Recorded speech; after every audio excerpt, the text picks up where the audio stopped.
Cuffs are off, man. Get right. Too many left in these leagues, but I ain't gonna leave. I'ma get right. Get right. Down to the bottom and scratch it for all the... Hey everybody, Adam Rank here. What's up everybody? It's Marcus Grant. This is AJ Dillon of the Green Bay Packers. I got to give a shout out to y'all at Get Right Fantasy. If you are not subscribed, what are you waiting for? You want to lose your league? Check out the Get Right Fantasy Network. You got to get right with the Get Right Fantasy Network. And best of luck with your podcast. Appreciate the support. And you're tuned in to watch my boys at Get Right Fantasy Network. Get you right. Enjoy the show. But I tune in every Friday. Strategies provided, I will lock in every way. So go and roll your sleeves up. Yeah, go roll your sleeves up. And I'm getting down, cause I roll my sleeves up. And I'm getting right, cause I roll my sleeves up. Yo, what's up, football fans? Welcome to part 2 of our weekly Sit Start show. I am your host, Anthony, wait a minute. Hold on. Rasta is, I don't know what he's doing. He says he's having computer troubles, but I think he's playing like Candy Crush or something on his phone. Man, he's getting that Oregon Trail roots. Oregon Trail. Dang, you don't know nothing about drowning in that river. I was going to say, you don't know about baby. that. Cholera, let's go. What was it like? You used to lose like 2 oxen, and that was like died of dysentery. But like you'd flood out, and like if you didn't die, you lost your oxen, and then it's like, what am I supposed to do now? Like walk to Oregon? Like fuck off. Dude, where are the 90s babies in chat? Like, let's go. That was it. 80s baby. What's terrifying is I read my daughter a book tonight called Goodnight iPad, which is hysterically funny because it is so accurate about Goodnight Moon turned to Goodnight iPad. Oh, that's what it is. So like the last page is like this old woman reading Goodnight Moon like by herself with a flashlight, but like the whole thing is like Goodnight Wi-Fi, Goodnight text with no ends, Goodnight beeps and screens. Like it's a pretty funny book, man. Like I'm not gonna lie, my kid's 3, like she doesn't get it, but I'm like laughing hysterically. So anyway, I think we've all just dated ourselves, but let's for those that don't want to hear about our variety hour and comedy show, let's talk about some football, shall we? We've got, before we dive in on games and contents, y'all know how to find us. Hit that like and subscribe button. Make sure that you are subscribed to Get Right Fantasy Network, and then of course get yourselves subscribed to the Fantasy Football Tavern with my guy, the most dressed, well-dressed man in the room, Mr. Kendall Vanderbilt. Jump over to the Extra Point, hang out with me every Wednesday and Thursday, and of course on Tuesdays, hang out with Tycoon in the Boardroom. You might see some of us there. They might be in our shows, and we love talking some football. So for those that don't know what we've got going on, Kendall, you want to take them through the weekly schedule of available content that they can consume? Yes, sir. All right, we got everything. So we have waivers, trade talk, and roster management, start, sit, actives, inactives, all that good stuff. We also have Tycoon hosting us on Tuesdays. Fantasy Boardroom, a little bit of variety, does a lot of things, and occasionally guests and hosts a couple of us on there. We got Philly talking Dynasty on Wednesdays. We got him talking about that extra little 5-10% edge you can get in all the little spots. One of my personal favorites every Thursday. Check him out over at the Extra Point. And then, of course, you've got all 4 of us. We got the 2-parter on Friday, talking matchup, start, sits, live, Q&A. We got a sweet live with Zach and Cody on Saturday, brand new. Keep tuned for the Bet Right Fantasy Show coming soon to you. And then, of course, we have Classic Mike on Sunday morning, ready to go, giving you live start, sit advice right before the games. Come check us out. We got football 7 days a week, guys. Yes, sir. Speaking of betting, thank you, Saquon Barkley, for running against the weak Washington Commanders defense last night, because that was money in the bank. I do appreciate Saquon. I know you don't, Mike, and I'm very sorry for you, but I appreciate him. I just for fantasy on my team. Yeah. I just saw a caption really quickly. I just saw like a little clip from Hard Knocks, and it said, "Do you think John Mara has slept since this conversation?" No. It was that conversation in the office with Joe Shane. Oh my God, it was the worst. It was the worst thing to have happen. And he said, even in a podcast, that from the phone call when Shane called him, that he was done.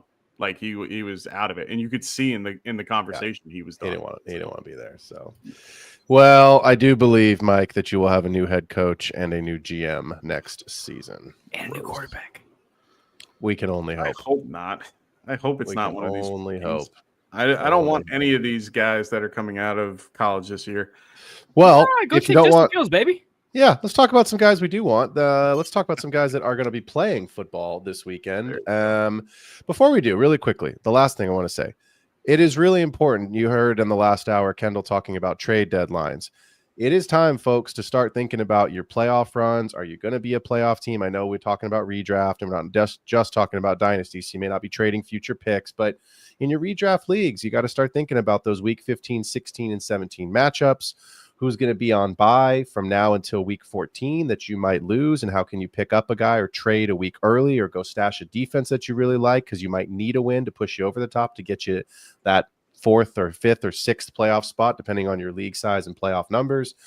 But let's just jump through them real quick. Arizona, Carolina, the Giants, and Tampa Bay are out this week, so no Kyler Murray.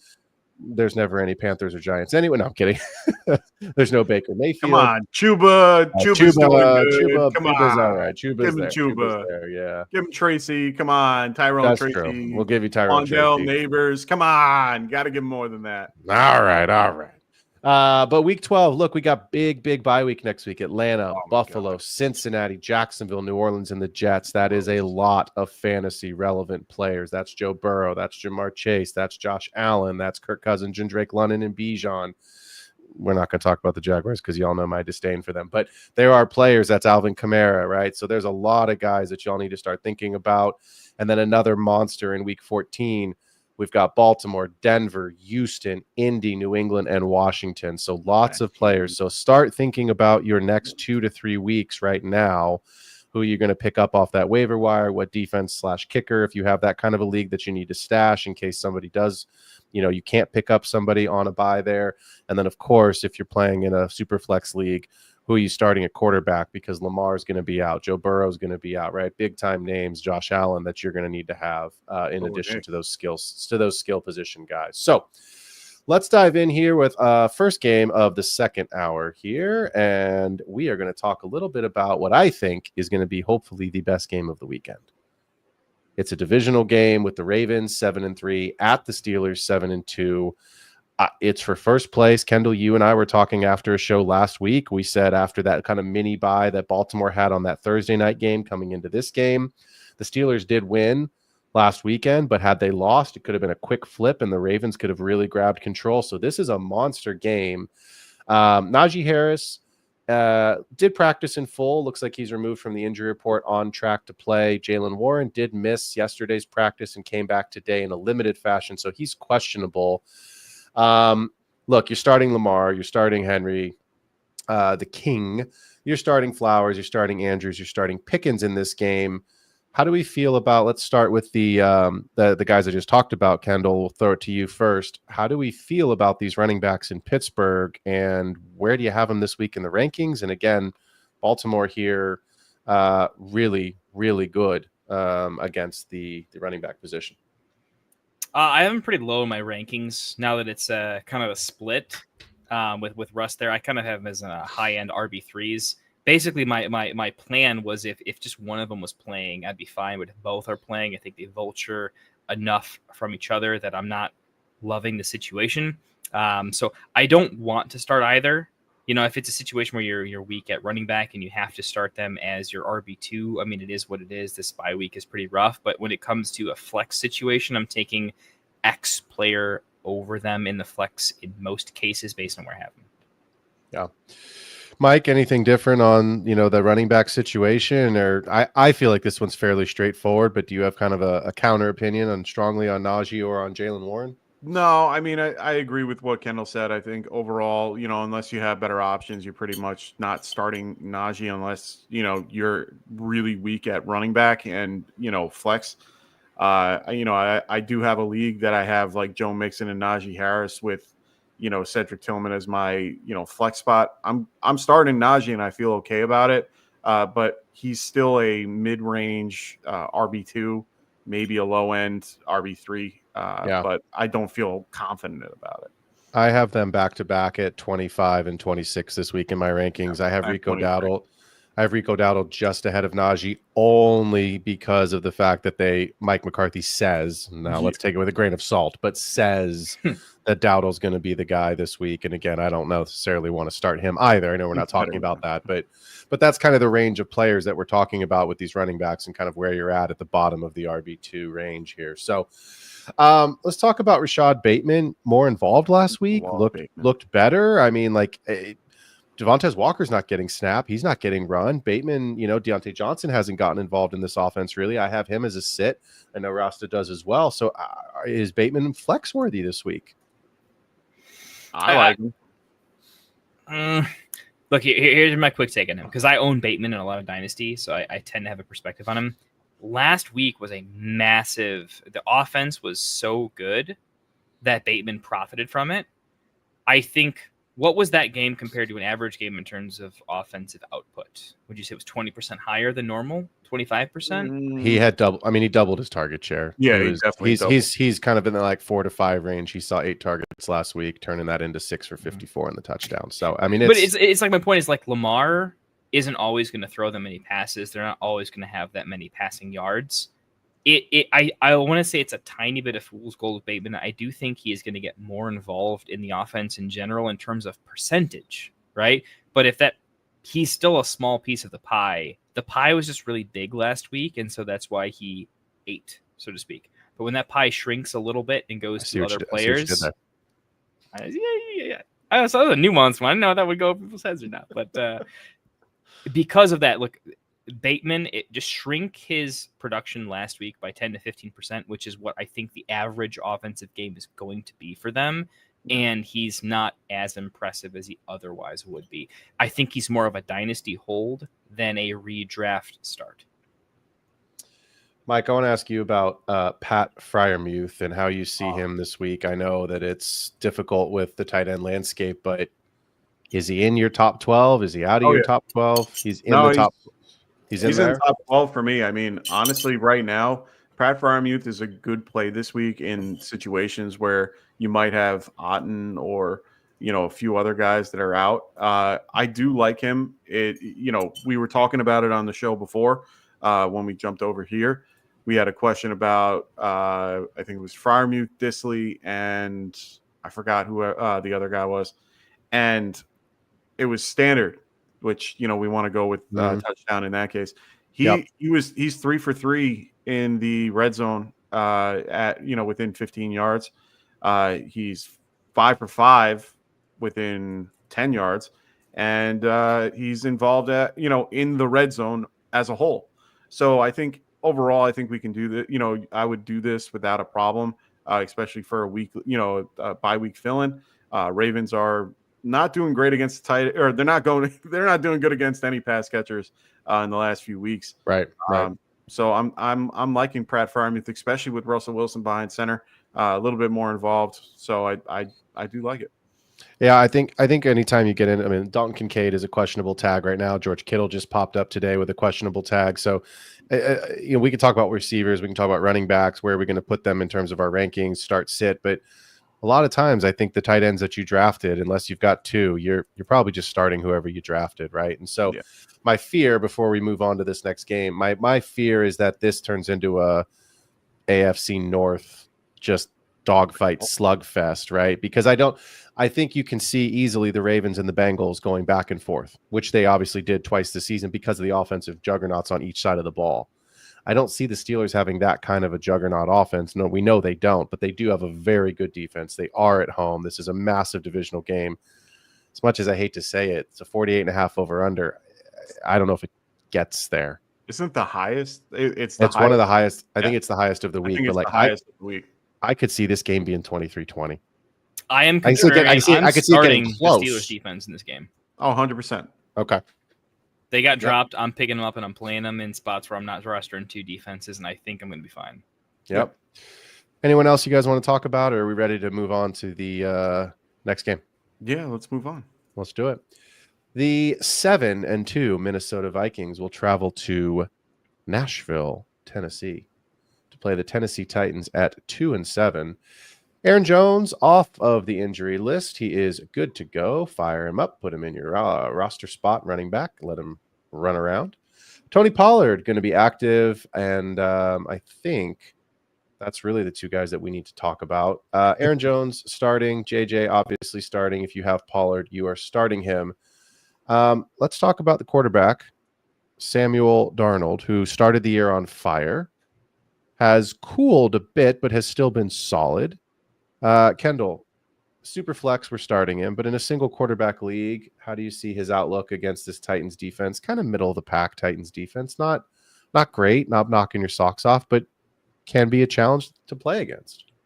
Low end QB1, high end QB2. There are streaming options I am playing above him that I feel have more upside. So these are like, I am playing Russell Wilson one place above him. I am playing, get some other names over here. I was going to say Bo Nix. Bo Nix, I am playing over Darnold. There was one other name I had in mind. I don't have. I want to ask you this question. I'm going to ask this probably a couple times tonight. Yeah. Sam Darnold or Tua? Sam Darnold. Yeah. Tua, that offense seems to be running through the running back in the red zone, and I overall think they're a team that's going to be, their red zone efficiency is going to be plummeting because they are an efficient passing team in the open field, but they are not doing good in the red zone. The play calling is too conservative. I am not thrilled with the touchdown output of that team.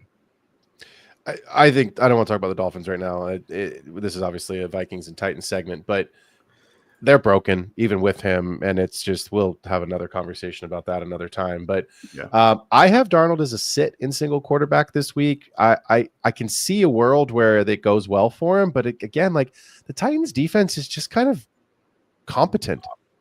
Yeah, like they're good, but they're not great, but they're not bad. You know what I mean? Like they're exactly middle of the pack, and they have some games like the Titans exactly will where lose, they need to be, but they might cover. Exactly. So I think and look, no touchdowns last week against the Jaguars. Play Stafford over him. That's what I was thinking of.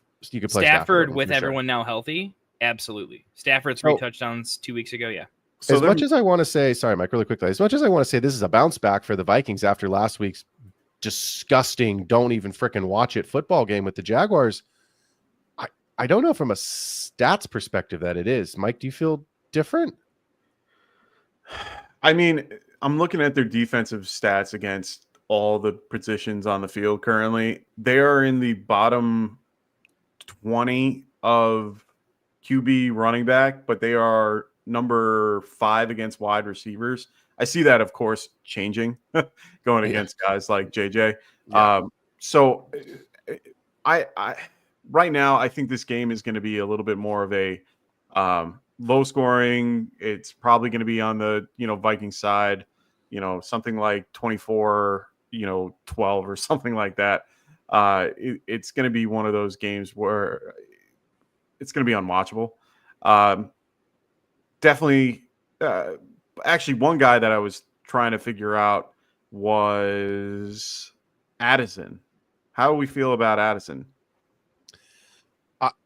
I'm not playing him. I know that makes Rasta cringe and just, makes him want to. I know he loves him. Punch me through the screen here, but you got to show me that I need social proof. I need data, and it just hasn't been there. I mean, I think he scored the week he came back, and I can't remember a touchdown since, right? It's just not. Everything seems to be going through Aaron Jones. Everything seems to be going through JJ as it should. I mean, Hawkinson's back this week. How do we feel about TJ Hawkinson? I know last week I don't know how you guys felt, but Ross and I had him as a unanimous sit, like wait a week and let him kind of come back. But now I fired him right up, baby.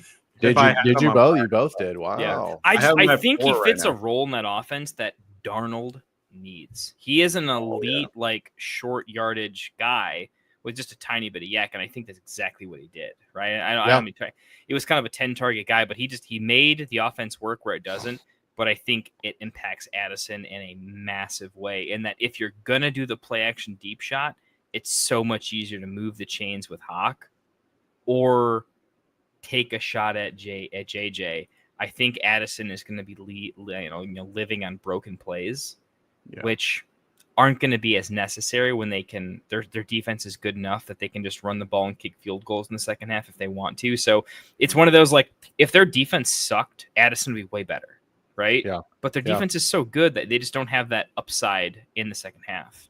Yeah. And Hawk lives in the intermediate route where Sam Darnold loves to throw. So I think that's a perfect spot for him. If anything, he kind of hurts, JJ a little bit Hawk's more. also real healthy. Like we thought he would miss some time this year, but he's missed good. a lot of time. Like they let him get real healthy. 7-2, they can afford it. So he's not limping along. They didn't really ease him in either. They kind of threw him out there and they were like, enjoy. Like he was out there for, I think, more than 50% of the snaps in his first game back. And, now he's a little bit more, seasoned and, he's having his time. That was crazy. He was on the field for 46% of the snaps. Yeah. He had 9 targets on 46% snaps. Yeah. So, I mean, I have him at 4. So you do. I was just going to say I have him at 5. So I think we're good in that regard. So let's flip to the other side of the ball. Calvin Ridley has been, I mean, on and off. Yeah, like it's 50. 50 exactly. Like he wins you the week. He like literally gets you a goose egg. So it's like, so what do you do with Calvin Ridley? Kendall, you just said it, so I'll start with you. That Vikings defense is really good. Where do we slot their third against the wide receiver position? So where do we slot in Calvin Ridley this week? He's a must start. 12 targets is going to have volatility, but Devontae Adams had like 20 billion targets last week and it didn't do anything, right? But when he does hit it, it's going to happen. He is the offense. He's also pretty good. Here's the thing. If he busts, fine. But when he hits, he's going to score 15 more points than the next guy you were going to play. So it's a range of outcomes situation for me. And Levis kind of looked like he had his dog back last week. He was barking. He was trying to make some things happen. Levis, remember what Levis was last year, right?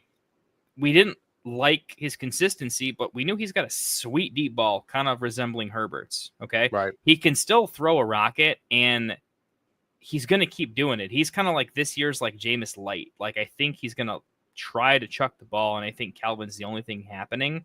He's going to have some duds, but that dud is going to come on 12 targets. I'm going to take the over, the higher than when it comes to 12 targets on it being a good week. I just have to. Yeah. Yeah, I'm okay with that. Again, I think the best part of what you had just said there is the targets. Volume is king in fantasy, and he's getting everything right now. So you're right. It could go poorly for him, but when he hits, this matchup is just fire. I mean, Vikings 30th best against the wide receiver. Yeah. So go for Mike, really quickly, Tajay Spears. Any thoughts on Tajay Spears this week? Probably more of a fade and a sit, it looks like, for you. Yeah, I'm probably not going to play him unless I absolutely have to. But honestly, I don't see a situation where I would want to. I'm not grabbing him off waivers. I'm kind of I've cooled on him a little bit. I think Pollard is the lead guy, and they do the best they can to give him the ball the most, even with the injury. I mean, we saw it last week where Pollard was a solid game time decision leading up, and they were like, oh, yeah, let's just run Pollard the whole time. I'm like, what? Yeah. And then I see it, and I look at the stats after, and I'm like, holy crap, they ran him way more than I thought they would, and he looked good. So I don't think Spears is really – he's not worth it, in my opinion. Yeah.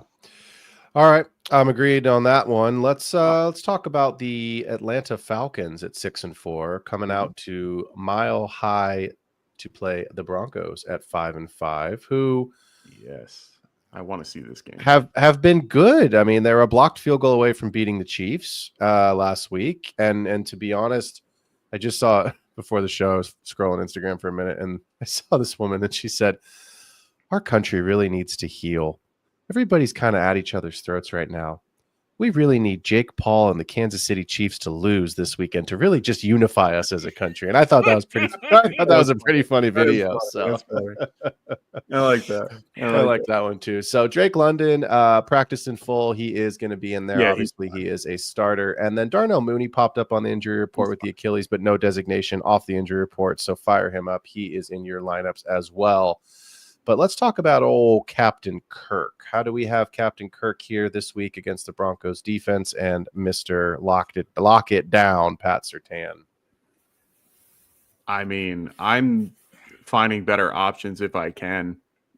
I mean, I think Goff playing. I'm playing Goff over Cousins in one league. It's hard to trust.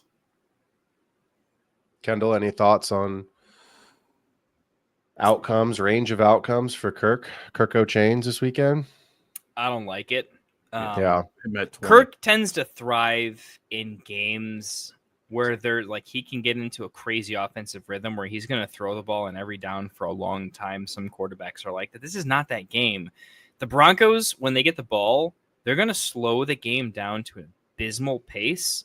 They're going to grind the Falcons into dust, whether it's Knicks running the ball. I mean, they're going to do what the Falcons or what the Eagles kind of did last year or the year before sometimes, where that pace of play in the possession time for the Broncos can just eat into the Falcons' possessions. And I don't think they're going to develop a rhythm. So I don't see Kirk ever getting comfortable in this game. And without getting comfortable, I don't see him putting up prolific numbers. So I'm fading him this week. Yeah.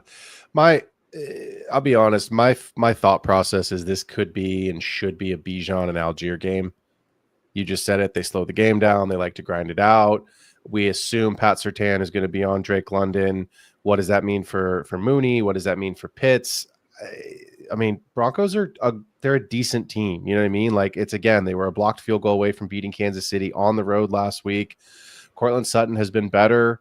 Bo Nix has been better. Like they're flex worthy. So, Mike, I'll start with you. Bo Nix, he right now looks like the best rookie quarterback. I mean, Jaden had a shitty night last night, but again, Bo Nix has been kind of steadily increasing every week, whereas Caleb and Jaden are like a roller coaster at Six Flags right now. They're all over the place. I almost spent too much money in his jersey. I mean, honestly, man, I love Bo Nix. I grabbed him in a bunch of leagues where I need a little bit of help. Where I like having a little. I have like one league I have Burrow and I wanted just that nice insurance policy, if you will. Bo Nix has a wonderful rest of season. If you look at it, he has been running the ball effectively when he gets it. He's being decisive with the football. He's not turning it over a ton.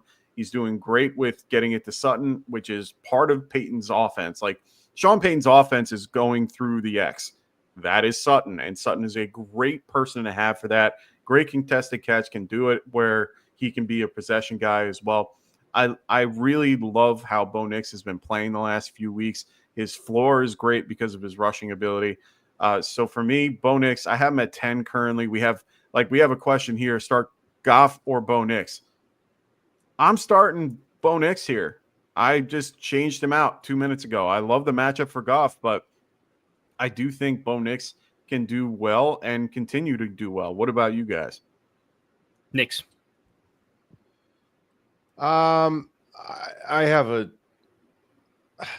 hard time with it just because it's the Jacksonville Jaguars, but I also know at the end of the day that could be a Monty and Gibbs kind of a touchdown game, and if that's Goff, where I'm at. If Goff doesn't throw them to those two guys, then there's not. Jaguars Laporte is out, by the way, so his correct. Red zone weapon going down by that notch, I think makes the difference for me. Yeah, Gibbs and Monty have to take the lead. Yeah, and again, we know that those guys can catch touchdown passes, or in Monty's case, throw touchdown passes. Even Amon-Ra can throw a couple, right? But I'm going to check my rankings really quickly. I have them back to back. I have Bo and then Goff, but I feel better about I have Goff at 7 and Nix at 10. Oh, wow. So I have both of them as starters in single quarterback leagues this week, but I need to. Well, that's because I had Jaden Daniels at. Whoopsies. Nix is my redraft. Goff is my DFS because I think he has a much higher ceiling, but his range of outcomes also comes with a lower floor. Yeah. Let's move on to this disastrous pull your hair out running back room because I can't figure it out. So Audric Estime now has emerged as the touch leader in the clubhouse. Javonte is, what was it, 1 touch last week or something? And I mean, it was 2 touches last week. So I don't know, whatever it wasn't good. So I'll start really quickly and kick it to you guys. I'm sitting everybody that is a Denver player except for Bo Nix and Cortland Sutton. I don't want anything to do with any other Denver players. Do you guys have a different take on Javonte / Estime / whoever, McLaughlin, whoever else is in that room at this point? I'm not taking the risk. I don't know. Okay. I feel like if you feel like you're a strong fantasy player, if you're watching the show, you're definitely a strong fantasy player, even stronger. You're hurting people, right? Why take the risk? Why coin flip when there's edge to be had, right? If you catch Phil's show on Thursday, that is entirely his moniker. That is what he's all about, right? This is a situation where you shouldn't flip a coin. There's got to be a better choice. This is one of those, like, there's got to be another way. And for me, there's always going to be. I'm not doing it. So I'm just going to give a quick example of what I have to deal with this week. I have to play Estime. I have no choice. And I have Bijan.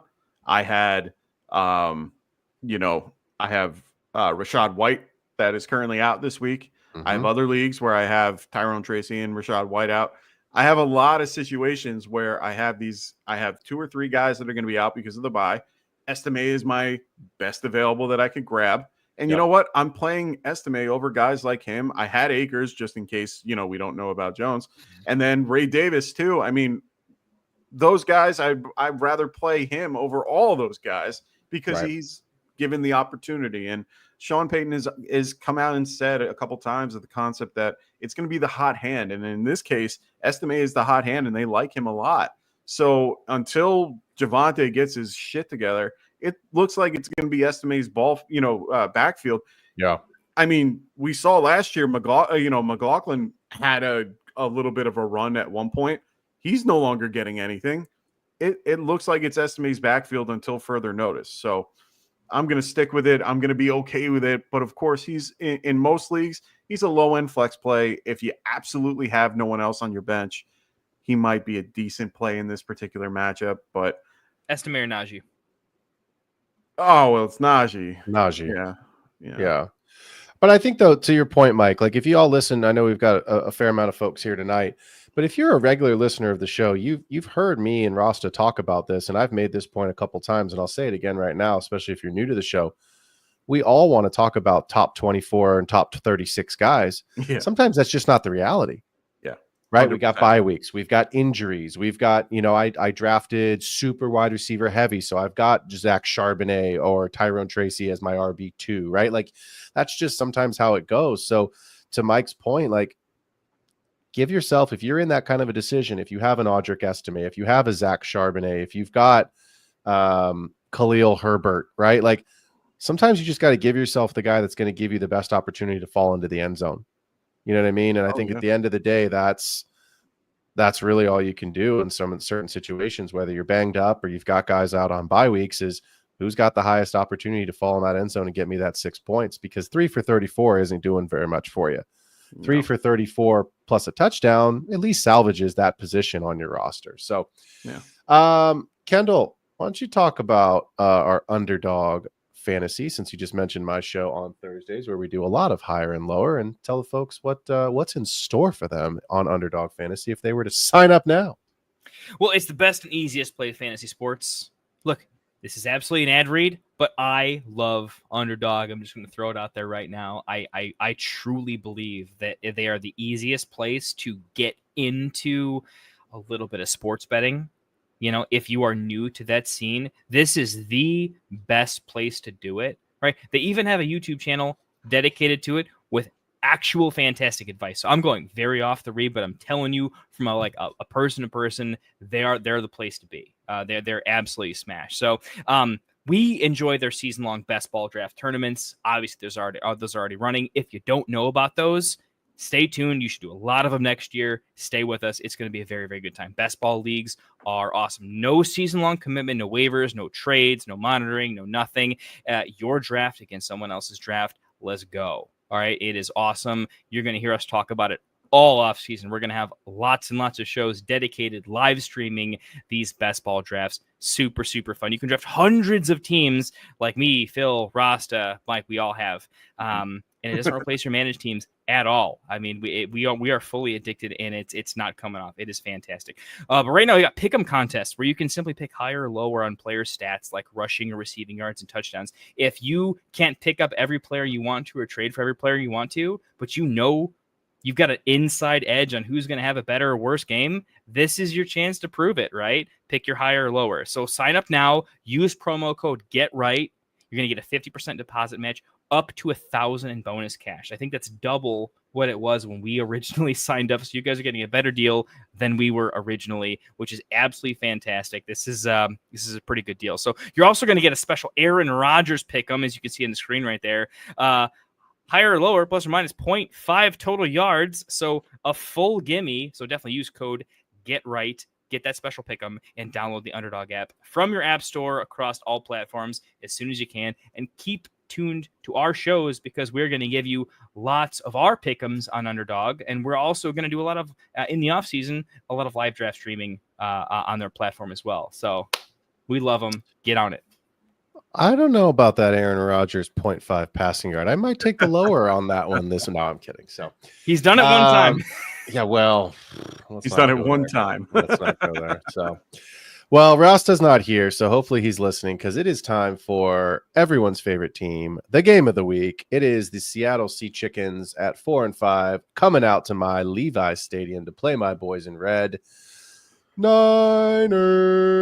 We're 5-4. We are at home. Juwan Jennings off the ankle added midweek has a questionable tag, but he is looking like a game time decision. DK is back. He practiced in full. He is ready to go. He can do what he wants. He ain't doing shit this week.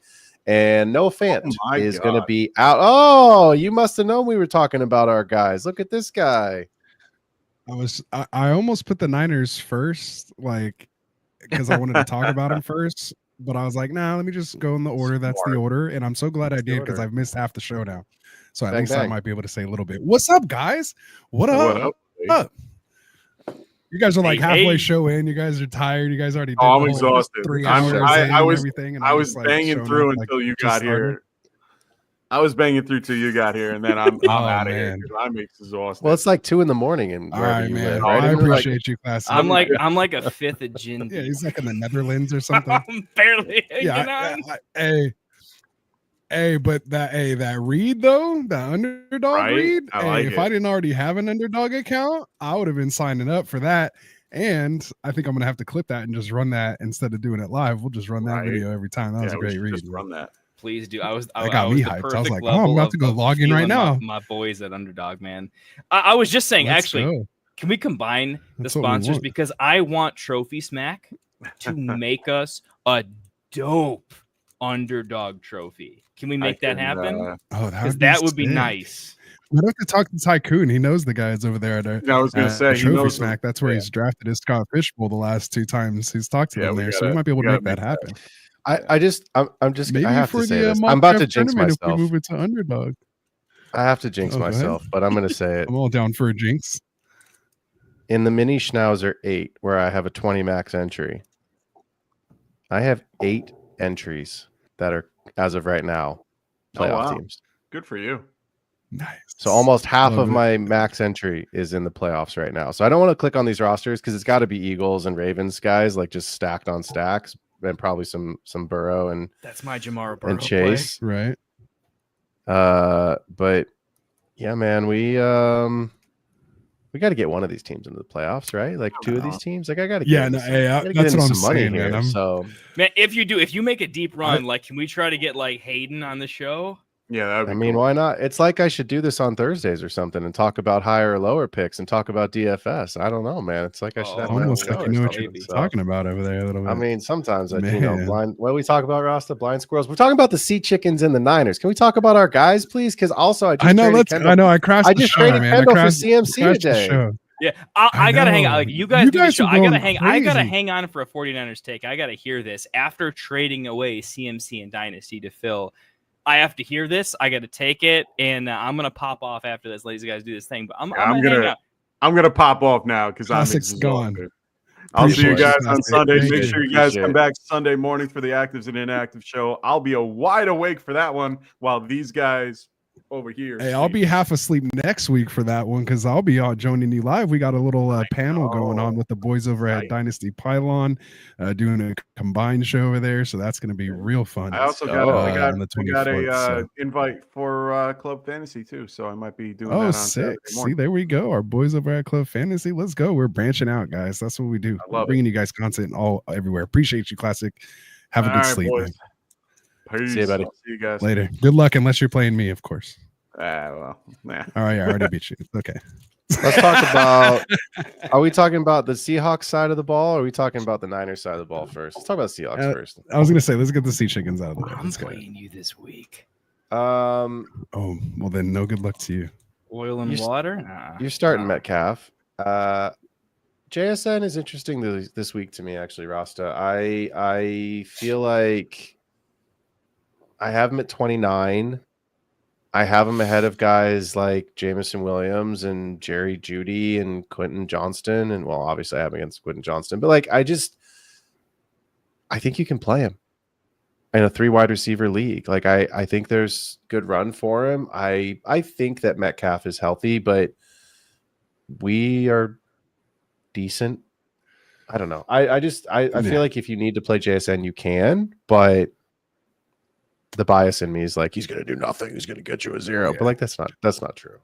No. I mean, he had, let's take this hat off and put the analyst hat on. Yeah. I have him down at 32. I still have him as a starter and a 3 wide receiver and as a starting flex, and a 2 wide receiver. I have him behind guys like Amari Cooper, Waddle. I have him ahead of guys though, like maybe like Tillman. I have Jaden Reed down there, Brian Thomas Jr. barely squeaking in at 36, and he's kind of on the down as well too. I have Myers, Josh Downs down there as well. I felt like, and I heard you guys talking about on the early show, like classic, like we all do our rankings on Fantasy Pros, right? So you can start with like the consensus, rankings, right? So as you're setting your own rankings, I realized at the wide receiver position this week, like I feel like I'm so like off consensus this week. Like I had guys that were down that I'm pulling up, and I have guys that were up that I'm pulling down. Like at this point, like I felt so crazy. Like I guess you'd say my hot take on this one, because I think I missed the Atlanta game. I have Mooney ahead of London, and I have him as a top in the top 20. Wow. Actually, no, I have Mooney as my wide receiver 13 this week. Wow. So you're fading Drake because of Pat Surtain. Yes. And I think that's why. And I don't think Cousins will challenge him. And so I think that leaves so much opportunity. And I mean, Pitts is Pitts, right? He ain't gonna do anything. So I just think he might lean on Mooney. Touchdowns. Hopefully you're not I have crazy, him in buddy. a couple places. But like for me, I'm going through the things, and I'm like, I have Tyreek Hill down at 12. Which is just crazy, right? But I against the Raiders, but like I couldn't really get him lower than that, but I couldn't get him higher. But I have my boy Juwan at 16. I actually like Cortland Sutton this week at 15. Like it's just these weird rankings right now. So anyway, with all that said, I am high on I feel high on JSN, but I have Metcalf as my wide receiver 11 this week. Like I think Metcalf's in there, JSN's in there. I'm not starting Tyler Lockett. I'm not flexing Tyler Lockett. I think if you're going to start two of these guys, only 2 of these guys. The truth, sorry, what I want to say, only either. 2 of these without Fant, right? But like only 2 of these 3 can be successful, and so if I have to fade one, it's going to be Lockett. I do actually think no Fant maybe gets to KW3 a couple extra targets. He's been used in the passing game a lot. I mean, short intermediate targets, and I think that's a big plus for him without Fant. But on the quarterback side, Geno is a sit for me in 1 quarterbacks, but obviously a starter in Superflex. Yeah, I have him like mid, because if I'm that high on JSN and DK, like Geno has to be up there. He is leading the league in passing yards right now. Where do you have him? So, Geno specifically, it's coming up. Of course, I knew you're going to ask me that. I have him at 15 while you're pulling. I think that's about 16. So I'm actually a little lower on you. But I have Stafford, Stroud, Love, and Tua ahead of him. But I feel like I want to move Love back a little bit. That's your Chicago defense, Kendall's that like. We've been giving you love over here on part 2. They lost somebody today, though. Kendall, who did they lose today? I just saw something on Twitter about it an hour or 2 ago. Who just went down? It's not like a massive name, but it's somebody anyway. Defense, okay. I mean, our biggest loss is like our defense is elite when our offense is even just serviceable. Right, you guys should win. Like I do think we're a top 5 defense when that happens, but that's not happening. So they're just tired. Yeah. And did I miss the Bo Nix talk? I had him at 10. I have him at 10. I had Bo Nix at 10 as well. Okay. And I had Herbert at 11. Like this week was just weird rankings this week, but you're low. We on have Herbert, a lot man. of I got data. Herbert at 7. Oh, really? Okay. So I don't feel bad then having him at 11 then. Okay. All right. We're good. We're good. Herbert's I He's got a Mooney playing at 20, by the way. So you're absolutely not crazy. He's right behind Reed for me. Oh, okay. Still 7 spots to 7 spots, but yeah, that is still pretty high, right? All right. Anyway, all right. So we're talking Seahawks Niners, man. I'm sorry to go off on that little tangent. We kind of were. Phil, you're doing a great job, man. You just keep going if you want. Oh, sorry. We're done. We're done with Seahawks. Gino, start him in super flex. Sit him in single quarterback. Look, I played Ricky last week in DFS. I mean, y'all heard if you heard my Thursday show, you knew that I had him in there. I really debated taking him out once the Debo news came through, but I was like, you know what? I think it's his week. You know, no Ayuk. Is Jennings really that dude? And so obviously Ricky had a big week last week. But with that said, I think you really need to pay attention to what the news is about George Kittle. Because if George Kittle plays and Christian McCaffrey is off the injury report, supposedly he's full go, ready to rock and roll this week. Jennings, obviously, we don't quite know yet. So I would say if everyone's available, you're sitting Pearsall. But if Jennings isn't good to go, but hold on. If Jennings isn't good to go, if Kittle misses, Pearsall's in there for sure. So you're taking the ancillary. You're going to go on the contrarian take that if everyone's healthy, you're still going to start Pearsall. You're real high. You're bullish. You're bullish. I have him at 34. I have him at 34 this week. I have him right in there as a flex or a starter and 3 wide receiver, and more so because I like the matchup for Purdy. Like, I just think this is going to be a good game for Purdy. Purdy's been dealing right now. Like, again, with CMC back, that's going to open up all that underneath. It's going to suck that coverage up. And I think Pearsall can work just all in between that. Because, of course, Debo's going to command attention. CMC is going to command attention. You have Jennings playing that X role now that Shanahan came out and said, like, he played the X for the first time and did really well in it. And so I just think there's an opportunity for for them to eat, and maybe they run Kittle more as that little bit of a decoy. I mean, he normally does kind of torch the Seahawks. He'll be looked at, I think, in the red zone. But I could see Pearsall going, not like super crazy, but I kind of see him in there, maybe like 5 catches for like 70 yards, like somewhere in there. And if he hits the end zone, even better. But like, I'm thinking 5 for 70 isn't out of the question against the Seahawks. Right. I mean, I have him at 38, so I don't have him that. Oh, we're not too far. Okay, I don't have him that far. It's not like I have him in the 50s. And I'm like, fade this dude. But like, yeah. But I don't have him firmly in that wide receiver 3 rankings, right? I don't have him in the early to mid 30s. So I'm calling my shot this week, man. We got like, that's fine. 10 weeks into this thing. I got data now. Like, I'm not relying on, I don't know. I'm just in my feels, maybe. I don't know. There's so many question marks with other people right now. Like, I got Addison at 39, DJ Moore, who's normally a top 36 guy. I have him way down at 40, Dunze 42. Like, Allen, I just have all of Chicago just kind of down in that area. Like, there's just no one else I could kind of put up there. Like, I wanted to put Bateman up there, but I kind of stuck him right in between that whole mess there. Again, with the switch to Richardson, I couldn't get in on downs. You guys know I don't like Myers that much, even though he might be up there against Miami, but I just couldn't, I just felt better about Pearsall in that spot. So I moved him up. Let's go. Let's get crazy. I love me some pretty Ricky, but I'll have to look at it. I mean, I don't have it. I only have We're not too far. I only have him in 2 Dynasty. I have him in Dynasty. I don't have him in redraft anywhere. So in Dynasty, it's like what do I look at? But I do have a new minted, milky, silky, fresh CMC in my flex spot. Let's go. Hall of Fame league, courtesy of Mr. Vanderbilt there today, but no big deal. It's just so nice getting CMC back in my lineup, in my 9-0 team. I added him there. So I feel like in our Get Right Dynasty I league, feel like I took a bullet right today. It was painful. I did what I shouldn't do, which is I messaged Phil like what I would accept. So when he threw it out to me, you guys ever have that where like you tell him what like how he did you for those 3 firsts too for Neighbors? Have you guys talked about that live yet? We have not talked about that. You know what? Phil did not do me dirty. All right. Phil said 3 firsts was the price because I said I would do 3 firsts. All right. No, that's what I'm saying. Like, I ran into it, man. I knew that trade was coming before you even did. We were talking about it pregame for weeks. No, it's happening.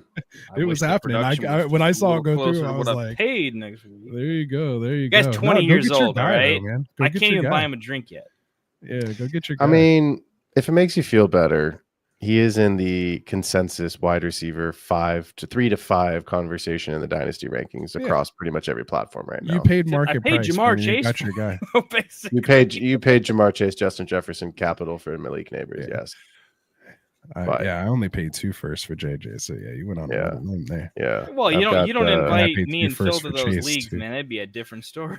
It'd be crazy. Yeah, y'all drive prices up over there. All right. Anyway. All right. Anyway, So where else we at? I mean, pretty much Niners. Otherwise, you're pretty much starting the starters over there. You're right? starting him. I mean, just pay attention to George. Should be a Make sure good he's game. off. Make sure he's off the injury report. If he's off the injury report, he's in there. If not, then let's talk about this tight end on our next game, Chiefs at Bills, because real I quick. think I got it because I got to sign off. Oh yeah. Give me CMC rest of season. You're gonna get 1,700 questions. You guys being a 49ers contingent, right? Everyone's gonna ask this over that. I just gave up my boy.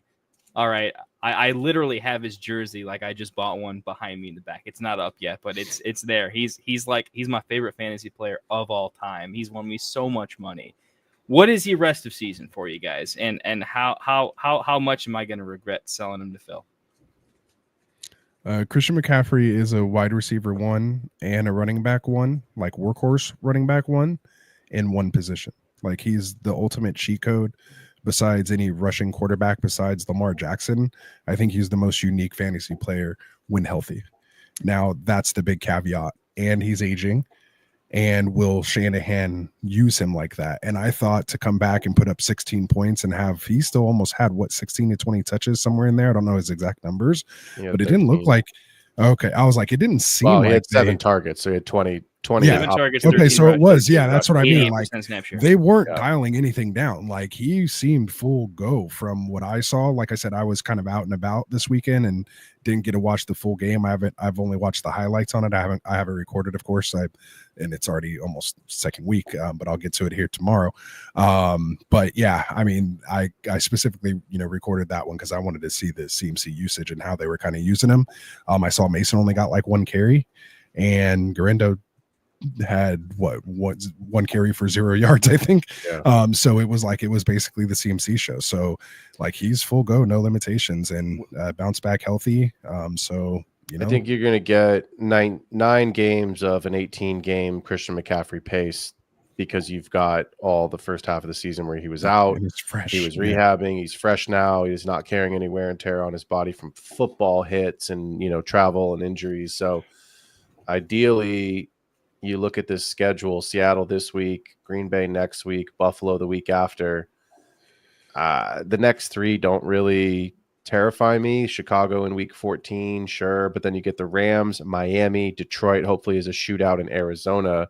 It's a pretty good schedule for CMC the rest of the way. And then obviously as a fantasy community, like we're done after that, but I think the Niners you're probably going to get 10 or 11, hopefully 14 Niners games for Christian McCaffrey the rest of the way. But rest of season, CMC or Saquon? CMC. I take if you can guarantee me health. If you can guarantee me health, I'd take CMC. But just with the questions and the potential injury reoccurring like that from everything, of course, we did a lot of reading about it. Like that's just what scares me. So if like you were in contention and I had one or the other, and it was like, not a blind look, if it was just 1 for 1, I think I would lean Saquon. But if I ended up with CMC, like I'm good. Like I have CMC. I'm not trying to trade him for Saquon. You know what I mean? Like I'm not. We talk about that all the time, though. Like anybody can get injured on any play, and I think for me though, the focal point of the offense in San Francisco is CMC. The focal point of the offense in certain weeks in Philadelphia is Barkley. But you have better. To be fair, Brandon Ayuk is out for the season. I know Jennings and Pearsall are good. We love them. We talk about them, but like that's not Devonta Smith and AJ Brown. Right? Like it's more so. I think the problem with Saquon is not AJ Brown or Devonta Smith. It's Jalen Hurts. We saw it happen just last night. Like, that's why I just want to punch Sirianni in the face. Like, come on, bro. You're the guy's putting the team on your back. I'm sure he has incentives for like touchdowns scored, and not only that, just for his own sake. Give him the ball. Let him finish the drive. Like, why just give it to play like favoritism to your quarterback and let him push it in. Yeah. Like, let Saquon finish that drive off, like, and put the exclamation point on the drive. Like, to me, I think that's just bad. It's just like, oh, we're going to get there and we're going to just do this thing because this is what we're known for. Like, I think he's taking that like way to an extreme.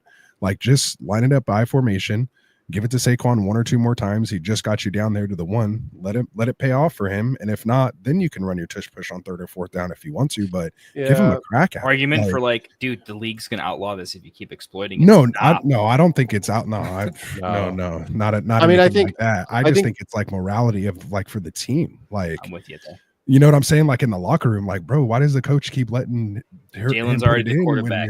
You think he's already getting all the everything? You really think they care though? Bro, like, because you've been a coach, you played sports, I've been in a lot of locker rooms sports. my whole life, and I can tell you this right now, there's ego involved in every single. I get the ego, you know, there's going to be those back people talking, and even if it's not the 1st and 2nd string guys, like maybe those 3rd and 4th string guys or the practice squad guys are like, why is he not like letting him get the like, you know what I'm saying? Like, it's just one of those weird things. But I can tell you this, at the end of the day, it's about winning. Oh, and if you have a play that you believe success rate is in the 90+ percentile of success, you're going to run that, because at the end of the day, no matter they're home or whether they're on the road, when they get back on that airplane, all they want to know is, did we fucking win? Yeah. It's only going to be a problem when they start losing. If they're doing that and losing, then it's a problem. Because then it's like, oh, they're just trying to stat pad Jalen Hurts, you know, to show that they made a good investment, right? Because he has the numbers at the end of the year. And they don't want to look silly, right? I think a lot of times we as fantasy players think that the analytics around actual NFL football is really considered. It's not. It's analytics based off of situational football. It's analytics based off of like percentages of, like short down and distance, where we are on the field, what time is actually left on the clock. Because you've heard guys in interviews be like, sorry about your fucking fantasy team, or like, I don't care. Like guys, when they take a knee or take a knee at the 1 yard line instead of getting in the touchdown because they know it'll run the clock. See, that's different though. But like in the middle of the drive in the grain, analytics versus analytics. Yeah, right. I don't know. We got other games to talk about. But I was gonna say nice little tangent. I gotta pop up. Just like talking football, man. This is mostly for Chad, but this is a real thing. I think it feeds into like Phil's like Thursday thing, but I think this is one of the biggest topics you can cover in chat later on is the CMC owner or the I have an RB1 owner. There's a chance to win your league potentially whether you do or don't do this, right? And it's, do you flip said asset for CMC? Do you flip Kyron, Brees, Achane, Gibbs? Do you flip them for CMC? Because in my opinion, 65-70% of the time, you're going to get an accept on that. But do you do it? Because I think if it hits the way you guys are projecting, that is it's between league winning or you gain a significant edge the rest of season. Yeah. It feels risky as hell, but I think it is going to win or lose people a lot of money. I'm interested to hear what that happens. You guys cover the other games Q&A afterwards, but I'm very curious. I have to pass out so I can't hear it, but I'll be watching this show back for sure to hear what happens, because I think that is a massive, like, you don't get these edges every day where you can like trade for the RB1 and have it be even considered. That never happens. Right. This is a time where you can do that. And how is it viable and where's the line? I'm very curious. I've never been into fantasy in my life where I've had two amazing analysts that are diehard 49ers fans at the same time talking about CMC. So like as a fan, I am all freaking ears, man. So chat, get it up. Throw it up for these guys. Someone throw them a super chat, man. If I'm up and I have some more gin, it's bad things are going to happen to me in my wallet. But we'll get there. Awesome. Appreciate you, my guy. Thanks for holding it down, man. Later, Appreciate it. See you, man. All right, good stuff, man. All right, so the 9-0 Kansas, the worst undefeated team in football at 9-0. The Kansas City Chiefs will travel to Northern New York to take on the Buffalo Bills at 8-2, 45.5. Over under on has now been bet up 0.5 point to 46. Keon Coleman's out with a wrist injury. Dalton Kincaid ruled out today with his knee. Amari Cooper with his wrist is looking like he's going to play, but still a game time decision. And Juju, no injury designation, ready to return. So Rasta, how do you see this game starting with old Mr. Mahomes? Old faithful, huh? So kind of I mean, you like to see where Mahomes has been trending these last couple weeks. He's still not hitting those like 40 plus games that we were used to, 400 yards, 4 touchdowns. Like, I think that time is over. They don't have a terrible defense now to where they need to be in those type of shootouts. But this week going up against Buffalo, I think we will kind of see the hands turn back a little bit. I think with D-Hop being there, with Juju, coming back, of course, Kelsey looks like he's had a little resurgence here, or at least caught a little bit of, pep in his step, if you will, over these last couple games, kind of looking like not the tight end one like he used to be, but a tight end one, or a normal tight end one overall. I think he's starting to get his weapons back. Hunt's been, running well, so they do have to respect that run game as well too. So there could be opportunities. We just need to see him get it in. I mean, what's the difference? He hasn't been throwing it in the end zone.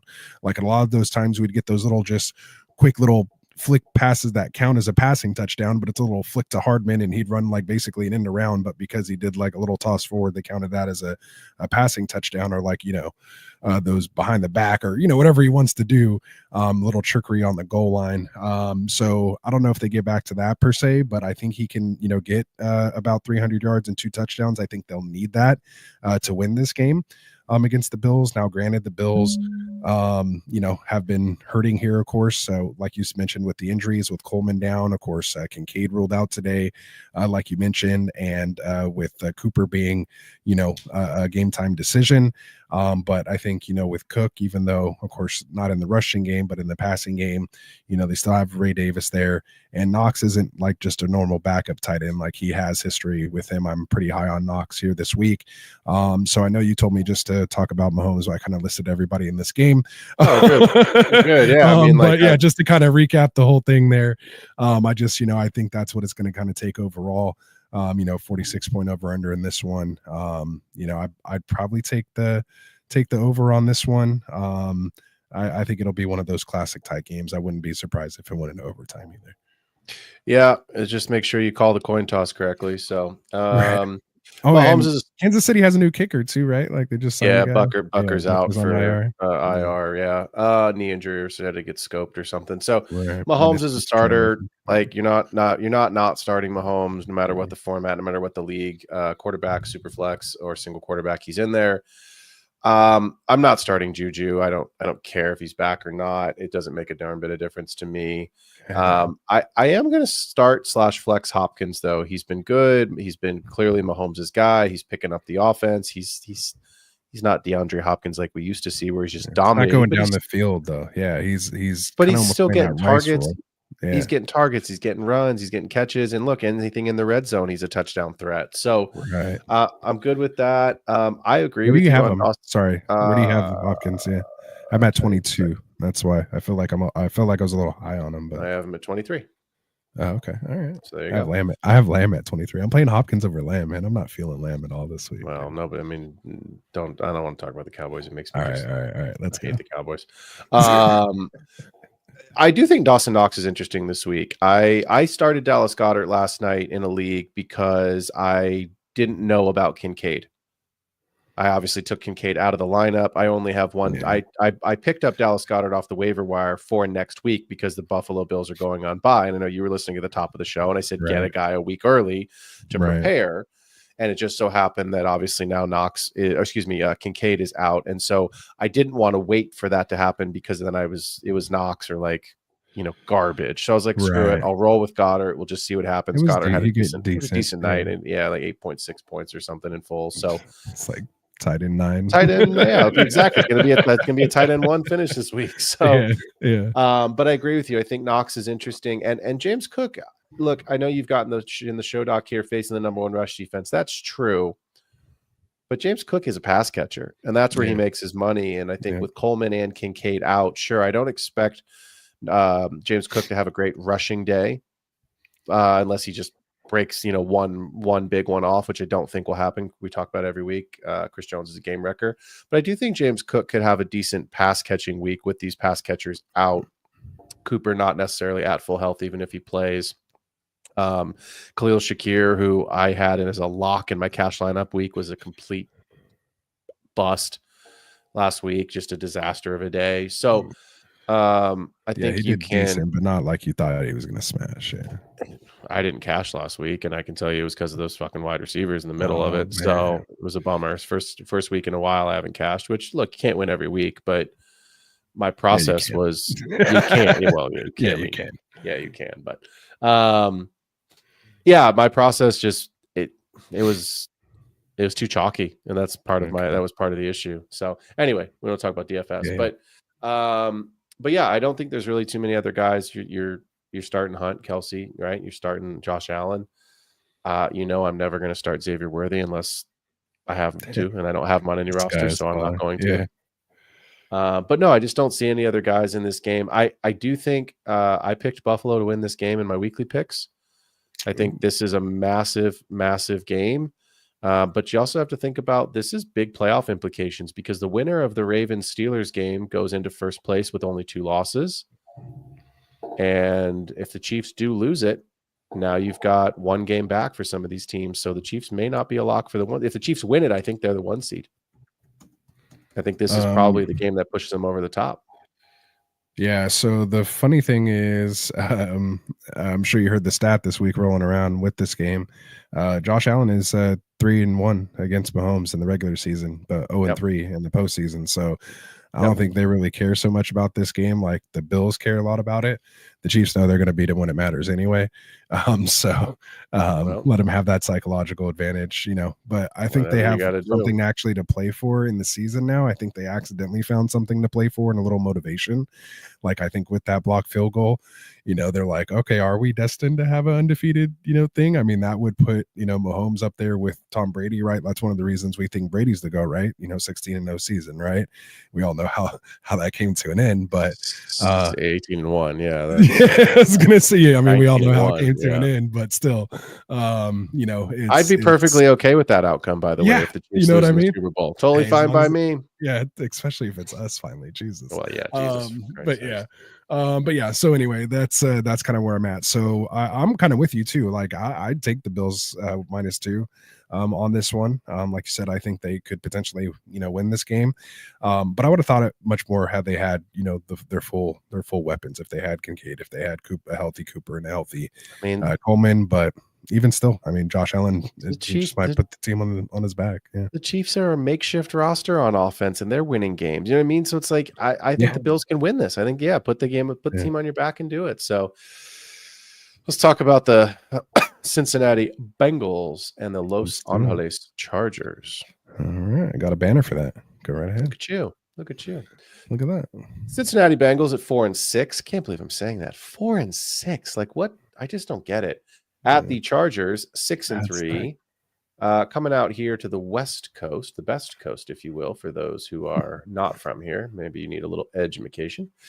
But Mr. T. Higgins looks like he's going to be playing.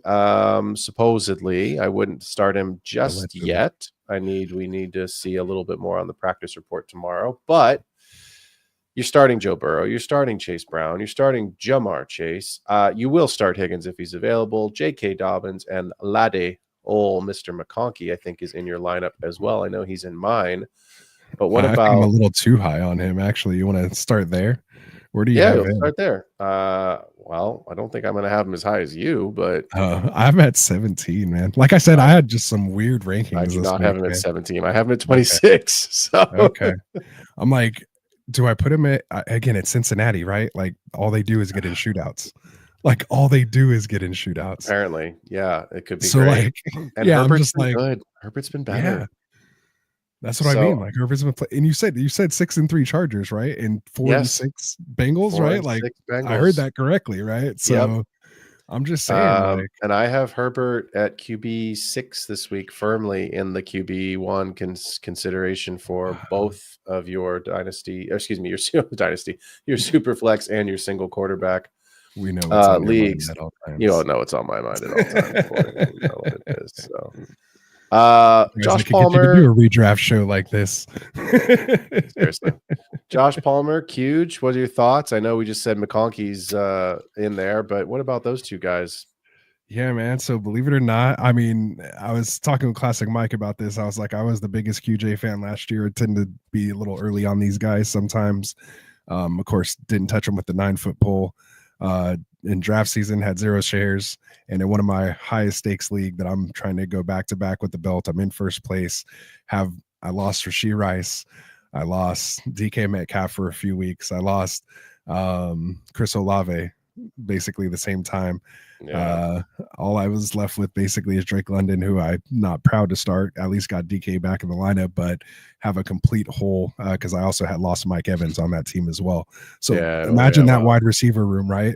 Rashee Rice, Drake London, Mike Evans, and DK Metcalf. That's who I started the year with. I picked up Olave when someone just dropped him randomly one week when he was doing terrible, so I was able to grab him.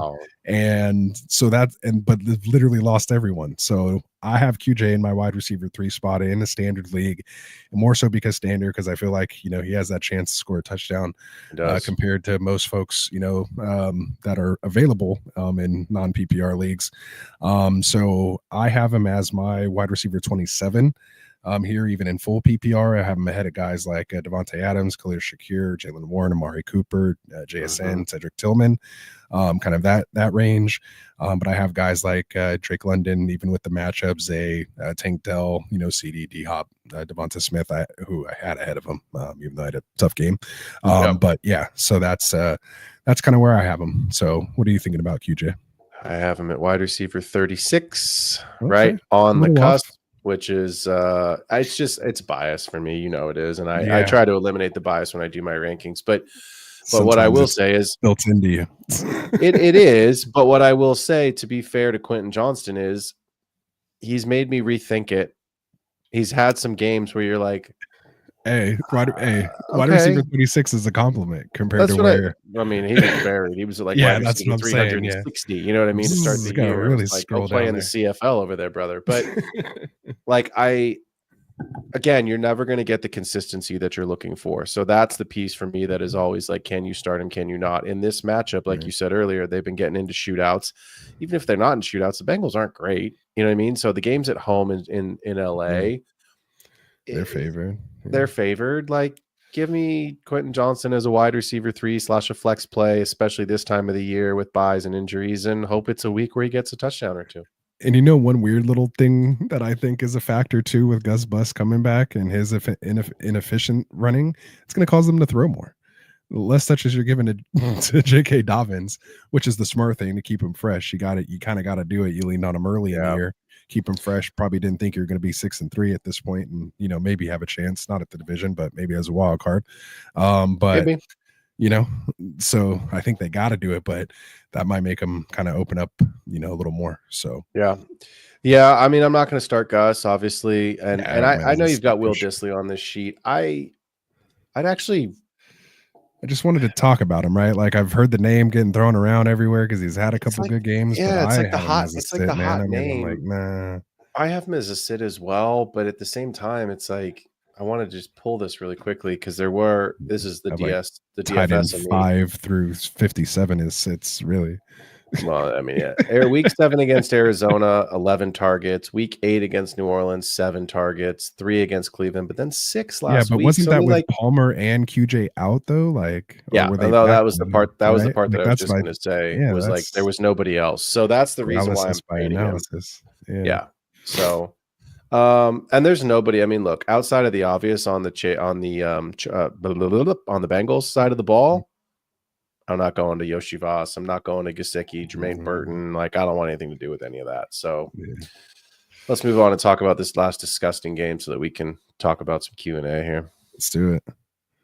Boom. Said it. Oh, dang, look at you doing timestamps and you did. It's like I had to do half the show by myself. Oh man, jeez Louise. The Houston Texans at 6-4, the division leading Houston Texans at 6-4, will take on the Cowboys, who you think are so bad you didn't even bother to put their record on here. So I can't even tell you what their record. Their record doesn't matter. Maybe Jerry has dyslexia. Maybe he thinks their record is like 10-2, and he just doesn't understand. Like, they're not very good. Maybe the sun's in his eyes. Maybe he needs some curtains. I don't know. Jerry needs some help. I don't know what's going on there, but it's in my eyes. I can't see what their record is over there. Last week we talked about this. I said Dak was done for the season, and sure enough, 48 hours after I said that, old Dak goes in for a surgery, so he is out for the season. which means we're going to get some combination of Cooper Rush and Trey Lance. Neither one you want anything to do with. 3-6 Cowboys. 3-6, yeah. But let's start with the Houston side of the ball. CJ Stroud, like no Nico last week. We thought we would get Nico for Sunday night football. Sunday night, Monday night. I don't remember which one it was. I didn't think so. I was telling Classic. I was like, Classic, he's not coming, man. I thought we'd seen it, but I thought it was going to be decoy Collins. I didn't think it was going to be like let it rip, 70-yard bombs. But Nico's back. Tank is Tank. Mixon's been great. So how do you feel about Stroud this week? Yeah. I wanted to initially I kind of thought I would have him kind of like low teens, maybe even like 20, 21, somewhere in there. Obviously got some bye weeks going on. So he didn't get that low. I got him all the way up to QB 14. I just thought, again, I don't know. Like he just hasn't looked good. Like he hasn't been making good decisions, been throwing a lot of interceptions. Like that was the big thing last year. So he wasn't putting the ball in harm's way. Was it all Nico Collins? Like it could be, but we'll see. I mean, I think getting Nico back is definitely a bump. Like we know he has the talent to do it. Going to be playing in a dome, just a good situation, bad defense. I think he has a chance to have a get right game. And so, I didn't, get him in my top 12 because I'm still not quite, comfortable there. I do have, like I said, Jordan Love to Herbert, Bo Nix. Those probably being the biggest names. Herbert, Bo Nix, Russell Wilson are the guys that kind of, crept in ahead of him. Like if you take those three out, he would be, in that QB1 range. But I just think those guys, the way they've been playing and the matchups that they have, I just would feel more comfortable in one QB putting them in, over Stroud right now, who I feel like that could just be a Joe Mixon game. In all reality, Dallas is terrible against the run. They're giving up the 5th most points, to the running back position. And they could just kind of get out ahead and run this thing out. We know that's what, D'Amico likes to do. Get control, just play some defense. They're not, they're going up against Cooper Rush. I'm sure they're not going to feel threatened. And so, you know what I mean? I think they just kind of get in there. I think Nico will have his day. He'll probably go for like 7 for 80 and a touchdown. We'll see what happens with Tank Dell. Hopefully he can squeeze in a touchdown there. And that's why I feel like, QB 14's there, maybe like 220 and 2 touchdowns, maybe a pick. I feel it's that kind of stat line, which I feel would fall somewhere in that QB 14 range. Yeah, I mean, I don't have him as a start this week unless it's super flex. I think for me, it's just about the fact that I do think it's Nico. It's social proof, it's visual proof, it's whatever you want to call it. Because at the end of this what is it, 5-6 game stretch that they've not had him, Stroud's look like shit. Yeah, right. Like, and Mixon's been great, and that's fine. But like Mixon was out the first part of the season, right when Nico was out, and it was like, all right, well, this should be all Tank and Diggs, and they each had like a week or two, but there wasn't much there. They've been able to rely on the run game, right. And then, and that was my thing. It was like, then Mixon misses a couple weeks, and it's kind of running back by committee, and it just was. It's hard for me with Stroud because you're coming off of a rookie of the year, season. You're coming into a division that we all expected them to win, and they are winning, and they're going to win. Right. But like, I think this is a team that loses in the first round of the playoffs, like the way they're playing right now. Like they are now, yeah. Like if it's the Texans and the Chargers in a wild card matchup, and the game's in LA, I think the Chargers win that game in an ugly way. It's possible. It depends which version of Houston shows up. Is my point. Right. We could be totally corrected this time next week. 100%. But Collins could be, because he is that dude, man. Collins. Where do you have Collins? Real quick detour again. At least we're staying with the team. Where do you have Collins as your wide receiver dynasty ranking? Because I feel dynasty ranking. I feel like he's up there. He's a little older, but I feel like he's at least top set. Like I feel like he's ahead of AJ. I think I just looked at the. Ooh, that's spicy. Just with the age, bro. He's going to be 30 next year. Like heading into next year, AJ Brown's not going to be 30 next and the year. way no. He's 29. He'll be 29, going on 30. He's 27. Him and DK Metcalf are the same age. They came out of the same class from Ole Miss. They're 27. He ain't 30. Yeah, I'm looking at it right now. All right, feels close to 30. I was looking at a trade with him earlier today. That's why I was just like, no. I was like, anyway, I can tell you where I have him this week. Yeah. I have him at 7. I have him right behind Garrett Wilson, and it's only because I probably could move him up because Garrett Wilson is just completely dependent on what version of Aaron Rodgers shows up. Kind of 8. Yeah, I said 8. So, but maybe not ahead of AJ Brown. I feel like he's right there though. Like if I was because he's attached to the younger quarterback, and almost AJ Brown's just kind of going down for me just based on the offense. Like they're just running it. I kind of went on that tangent already. Like unless he scores. Would you rather have Nico? Would you rather have Nico Collins or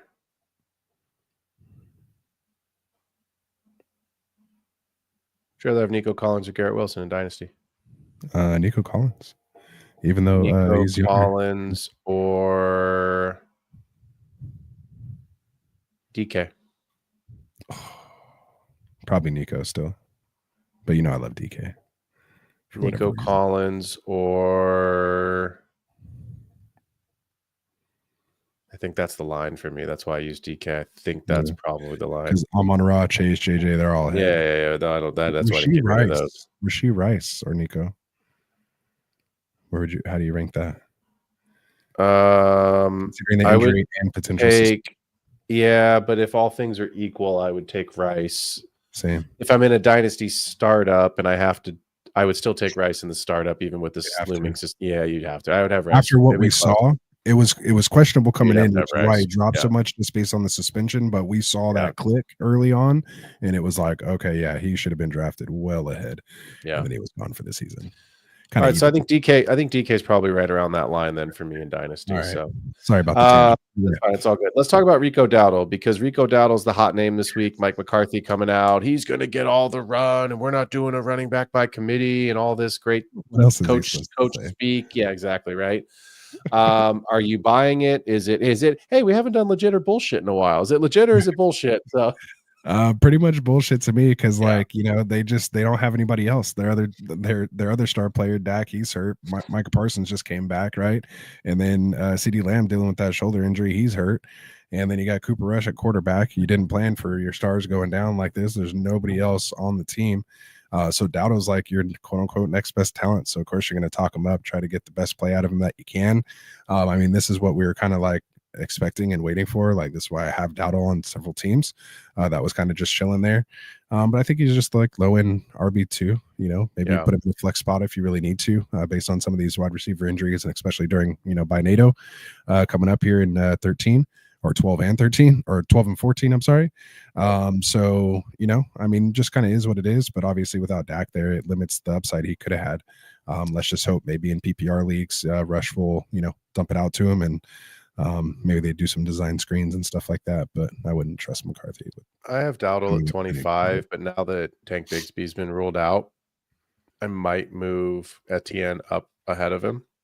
Yeah, I think I have Etienne at 26. So okay, I have them right there, but I think it's bullshit. I'm not buying it. I don't think that the Cowboys offense, you have to remember Houston's defense is pretty good. Will Anderson Jr. didn't play a lot last week. He started the game, then he came out, and then he was trying to come back in, and then he ended up missing the majority of the second half, if not all the second half. My memory's right. So I think he's probably back this week. I just don't see this offense moving with Cooper Rush / Trey Lance / the mascot, whoever's going to be in there, right? We'll go out there and exactly. Yeah, Tony Romo and Troy Aikman aren't coming back, so I'm down on Dowdle, which also sadly makes me kind of down on Ferg, simply because of the quarterback play. We talk about Ferg a lot and the opportunity, but I have him outside my top 12 this week.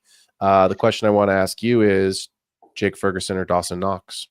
If full PPR, I think I'd go Knox. Yep, I agree. And I actually was searching for that, and the best options I have is either Ingram or Taysom Hill, and I'm honestly feeling like playing Taysom Hill, and it's non PPR. Same league that I have to play QJ in. But you really are decimated. Yeah, I'm sitting as first place 8-2 team. Just holding on by the strings. Just I keep pulling these waiver wire darlings out somehow. You're the Chiefs of your league right now. Yeah, so. exactly. Blocking field goals at the last minute, like winning 76-74. You know. Yeah, right. Yeah, low score of the week, but you still won. So exactly. Never feels good. But and this is that same one where I lost to Frank by 0.14, or else I'd actually be 9-1. So. Yeah. But yeah. So I wanted to ask Dowdle or Stevenson. Like that's where I had to draw the line for me. The Patriots have who? Before. Remind me. Rams. Home against the Rams. I would take Stevenson. I know that their offense isn't very good, but neither is the Cowboys, so it's a little bit better matchup with the Rams defense than it is with the Texans. So not much, but it's close. It's really close. Yeah. And Najee or Dowdle going against Baltimore. Najee, but again, really not by much. Yeah. They can't run on him. That's crazy. They can't run on him is true, but like what? But can Dowdle? Like I don't know. That one's really close. I have Najee. I'll take my chances with Dowdle. Like I don't know if they can go against Houston, but I know I have Najee one spot ahead of Dowdle. Okay, that's even with or without Warren there too. The difference though is this. The difference. This is the difference though. Behind him, yeah. The difference is Russell Wilson can throw a deep ball. So if somebody gets tackled at the 1 yard line, Najee could fall in the end zone. Yeah, or pass interference on Pickens or something. Yeah, exactly. They could actually get inside the 5 yard line. Whereas I think the punter, whoever the punter is for the Cowboys, could get a workout getting it in there. Yeah. You might get some highlights on SportsCenter on the Sunday Night Football there. So good stuff. Let's do some Q&A, man. Yeah, I was gonna say we can wrap up the Cowboys there. I think that was a good spot. So there you go. So let's get to some Q&A. You still down to read it off? Yeah, I got a voice this week, man. I'm healthy. I'm in it. I'm good. Yeah, like I don't know, whatever I got. Like 2 water bottles over here, dude. Just I was able on half the It's show. that desert air, bro. You got to come get some fresh ocean air. You see, I have my sweatshirt on. It got cold over here. It got down to like 87 or something. I was like, 87. This guy. It's like 68 degrees here today, bro. The ocean was blowing. Yeah, no thanks. G Santos in full PPR wants to know PPR 1 wide receiver, running back, and flex. Jacobs, Monty, Chase Brown, Pickens, Tillman, Mooney, D Hop. 1 wide receiver, 1 running back, and a flex. There's 4 pieces in here that I really like, and that's Demont, Brown, Pickens, and Mooney. So for me, it's between those 4. If I had to cut one out of those 4, man, that is so hard. Based on my rankings, they would have to be Demont, Brown, and Mooney, and I'd have to sit Pickens, but I love the Pickens matchup this week. I'm just looking at my Pickens. I have Pickens way higher than I thought I did. That's what I'm saying. Way higher than I thought. How the hell did I have him that high? Because that's where he just kind of comes in at. I have him at 5. Baltimore can't defend the pass. I have him at 8. I'm saying, I have him at 5, bro. So I have to defend the run. So all right, so Pickens is in there. Maybe I want to go Pickens, Mooney, and Chase Brown then, and do you just say maybe it's not a Demont, but I mean he has a good matchup there too. They could run that thing. No Laporta. So I'm gonna play Monty. Gosh, I'm gonna play Monty. I'm gonna play Pickens, and I'm gonna play Mooney in full PPR. If it's full PPR. Yeah. God, how do you get away from Chase Brown though, man? I mean, someone's got to lose. Yeah, I guess so. And he does quote unquote have the worst matchup. Yeah, the Chargers are better. I mean the Jaguars have him the lowest ranked. Yeah, he's RB10. Jaguars are poo. Yeah, maybe I should have Ken Walker ahead of Chase Brown right now. That's getting a little. Sorry, Santos. I know that's not a consensus, but I think I'm going to go with you. All right, I'm going to go Demont, Pickens, and Mooney full PPR. We're going to ride on that. All right, cool. So, bunch of comments from this guy Anthony Rasta, something or other. Talking about his computer sucks or whatever. Brad McCoy, 24, wants to know if we should start Jared Goff versus Jacksonville or Bo Nix against the Falcons.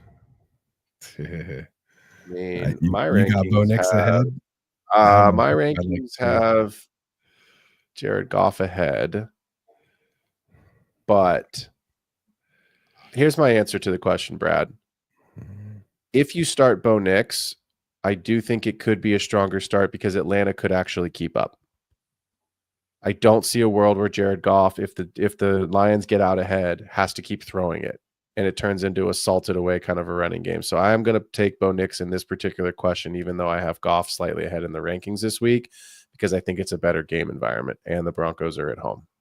Yeah, and just because of that too, I had Jared Goff up there earlier because I had a feeling he would just throw on Jacksonville. They'd get up early and then salt it away. But that was before Laporta was out too. So I'll move him literally right behind. I'll put Bo Nix ahead. I'll drink the Bo Nix Kool-Aid this week. I think it's on this. I think it's a. We talked about it before you jumped on with Classic and with Kendall. I think it's a Monty and a Gibbs kind of a week this week with no Laporta. I mean, obviously Amon-Ra's there, but and that was like 5 straight games. He'll get him. But the caveat is that if Goff doesn't throw, if Monty and Gibbs get touchdowns and Goff doesn't throw those touchdowns, Goff may only have one passing touchdown in this game. Yeah. I think the line on him right now is 1.5 on the betting lines as far as over under or higher lowers too. I feel like Williams gets behind the defense for one this week for a big one. That's why I put him. I felt like he'd have at least 2, one to Amon-Ra, one to Williams, and then possible or Monty. So there's just no way Mac Jones and the Jaguars can keep up. They just can't. In Detroit, that stadium's going to be rocking. It's basically it's either upset of the week, or it should be a fairly easy win for the Lions. Like, I don't think it's a close game. I think it's either a blowout. Nix's rushing floor just on its own should give you a better floor. So. Yeah. Dollar bill, Caleb. This question sucks. I saw it when he asked this, and I was like, "Oh shit, I'm gonna hate this question tonight when I have to answer it." And that time is now. Caleb or Anthony Richardson? I literally have him back-to-back 22 and 23. I have Caleb ahead because I've seen him play football in the last couple of weeks, and I haven't seen AR. Although what I've seen from Caleb hasn't been great. It's like they went on the bye at the worst time. Like, he was finally getting some momentum. They go on a bye, and then he's done shit since. I have them at 23 and 24, and Caleb's ahead, but not by much. So wow, that's funny that we still have him back-to-back. Just one. The answer is honestly, dollar bill.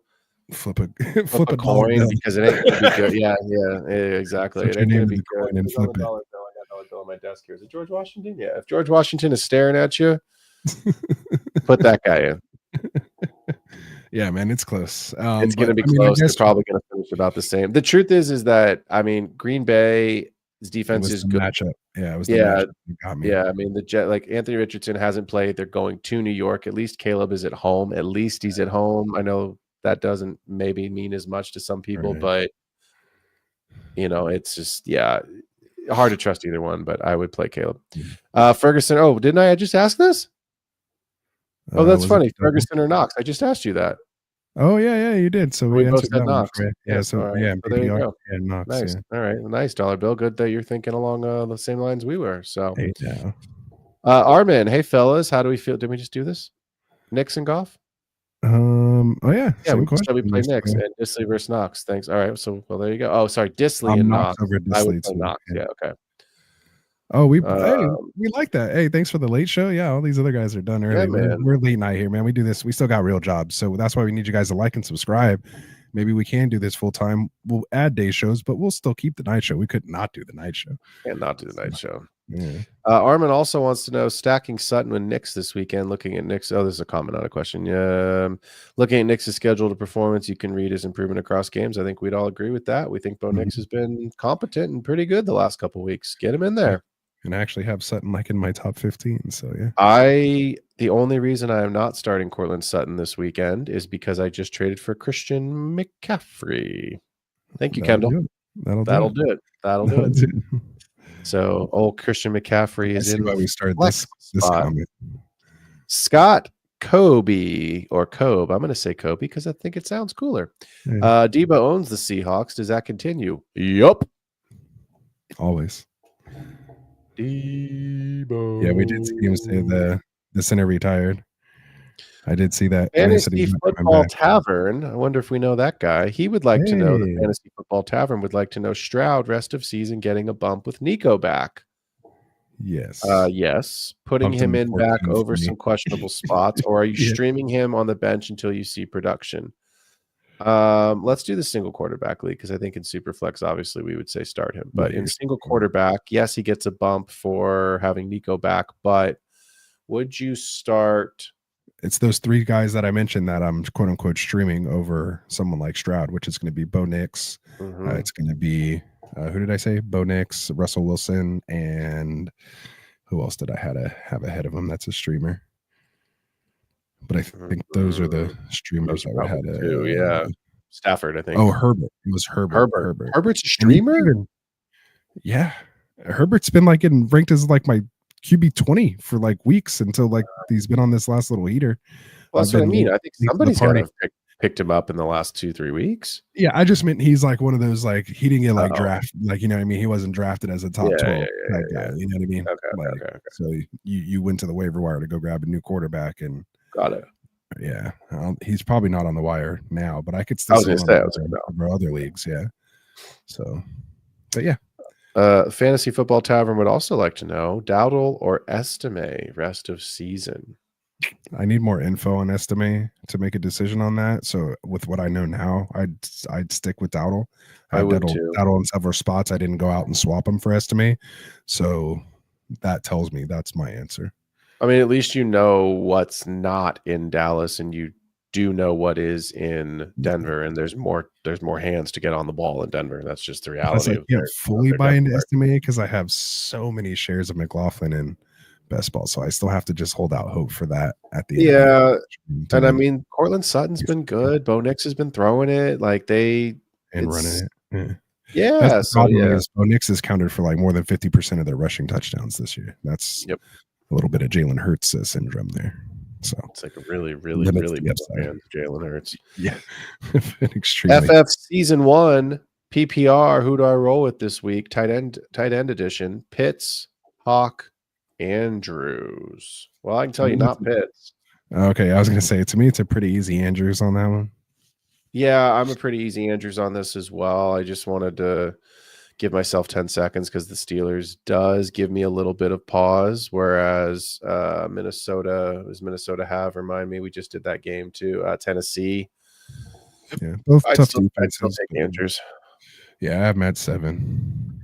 How would you rank them in Dynasty, no tight end premium? I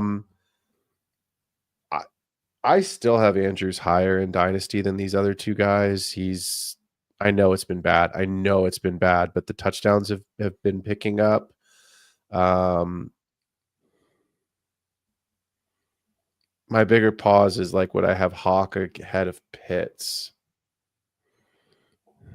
And I think I have Pitts ahead of Hawk just because of the quarterback question for next season.